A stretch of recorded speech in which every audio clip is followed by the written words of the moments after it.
নমস্কার সবাইকে, অনেকদিন পর এলাম আর একটা নতুন ভিডিও নিয়ে। সবাইকে জানাই নববর্ষ এবং রাম নবমীর প্রীতি, শুভেচ্ছা, অভিনন্দন, ভালোবাসা। সকালবেলায় তাড়াতাড়ি ঘুম থেকে উঠে ছেলের স্কুলের টিফিন রেডি করে দিয়ে আর তার বাবার লাঞ্চ রেডি করে দিয়ে আমি ছটপট বসে পড়েছি আমার খাতা পেন্সিলটা নিয়ে। বসে ভাবছি কি করব। তারপর দেখলাম, স্ক্রোল করতে করতে দেখলাম যে প্রচুর জন এই রামলালার মূর্তিটা এঁকেছে।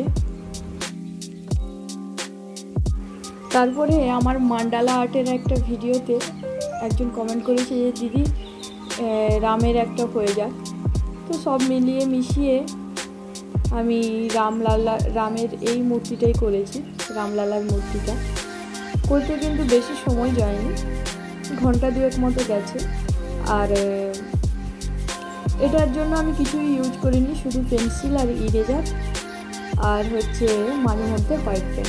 তাও আবার সামান্য জায়গায়, যে খুব বেশি একটা করেছি তাও কিন্তু নয়।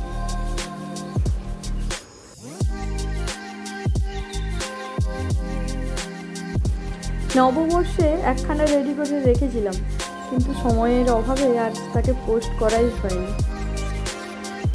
এদিক ওদিক করে কখন যে সময়গুলো কেটে যায় বুঝতেই পারি না।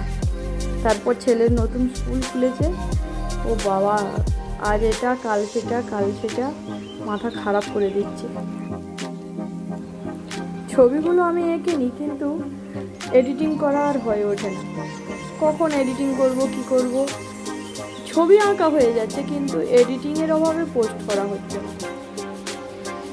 আর এডিটিং করতে একটা মোটামুটি সময় লাগে, সেইটুকু সময়ও পাই না। আর এডিটিং করতে আমার খুবই বিরক্ত লাগে।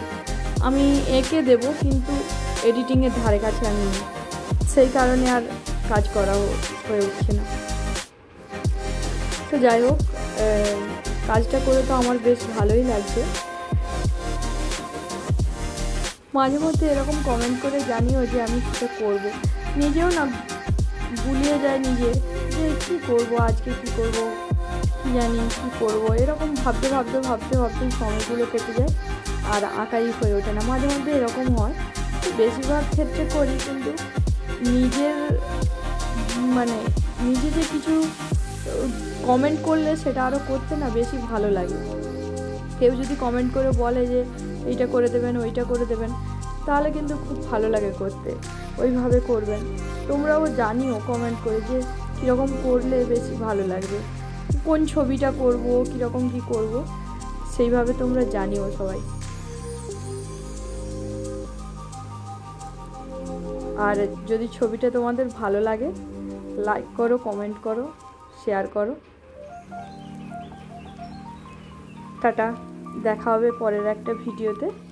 আজকের মতো এইটুকুই। সবাই ভালো থাকবে, সুস্থ থাকবে, সাবধানে থাকবে। টাটা।